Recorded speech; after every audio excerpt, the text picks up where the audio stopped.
ಈ ನಡುವೆ ಅಂತೂ ಈ ಸೋಷಿಯಲ್ ಮೀಡಿಯಾ ಪ್ಲ್ಯಾಟ್ಫಾರ್ಮ್ನ ಹಗಲು ದರೋಡೆ ಮಾಹಿತಿಗಳನ್ನು ನೀಡುವ ನೆಪದಲ್ಲಿ ಜನರನ್ನು ಅಡ್ಡದಾರಿಗೆ ಕೊಂಡೊಯ್ಯುವಂತಹ ದೊಡ್ಡ ಹಗಲು ದರೋಡೆ ನಡೀತಾ ಇದೆ. ನೀವು ಪಡೆಯುವಂಥ ಅದೆಷ್ಟೋ ಮಾಹಿತಿಗಳು ತಪ್ಪಾಗಿರುತ್ತೆ.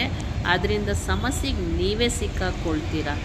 ಅದರಲ್ಲಿ ಬಹಳ ಮುಖ್ಯವಾಗಿ ಅಂತಂದರೆ ಈ ಜ್ಯೋತಿಷ್ಯ ಶಾಸ್ತ್ರದವರು ಮತ್ತು ನಕಲಿ ವೈದ್ಯರುಗಳು, ನಕಲಿ ನರ್ಸ್ಗಳು, ನಕಲಿ ಎಲೆಕ್ಟ್ರಾನಿಕ್ಸ್ ಅವರು, ನಕಲಿ ಮಾರುಕಟ್ಟೆಯವರು, ನಕಲಿ ವಕೀಲರು,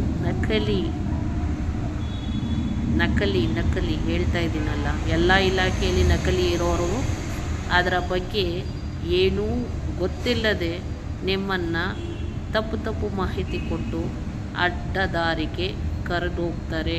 ಅದಕ್ಕೆ ಅಡ್ಡ ಪರಿಣಾಮಗಳು ಜಾಸ್ತಿ ಆಗುತ್ತೆ. ಎಲ್ಲನೂ ಕಾನೂನುಬದ್ಧವಾಗಿಯೇ ನಡೆಯುವಾಗ ಕಾನೂನು ಬಾಹಿರವಾಗಿ ಕಾನೂನಿನಲ್ಲಿ ಅನುಮತಿಯೇ ಇಲ್ಲದೇ ಇವರು ಮಾಹಿತಿಗಳು ಕೊಡ್ತಾ ಇದ್ದಾರೆ ಅಂದರೆ ಅದೆಷ್ಟು ಉಪಯುಕ್ತವಾದದ್ದು, ಅದೆಷ್ಟು ಅಪಾಯಕಾರಿಯಾದದ್ದು ಅಂತ ನೀವೇ ಯೋಚನೆ ಮಾಡಿ ಮುಂದೆ ನುಗ್ಗಿ. ಮಾಹಿತಿ ಕೊಡೋ ನೆಪದಲ್ಲಿ ಅವ್ರು ಬೆಳೀತಾ ಇದ್ದಾರೆ ಹೊರತು ನಿಮ್ಮನ್ನು ಸರಿಯಾದ ಮಾಹಿತಿ ಅವ್ರು ಕೊಡ್ತಾರೆ ಅಂತ ಹೆಂಗೆ ಅರ್ಥ ಮಾಡ್ಕೊಳ್ತೀರಾ? ನೀವೇ ಹೇಳಿ.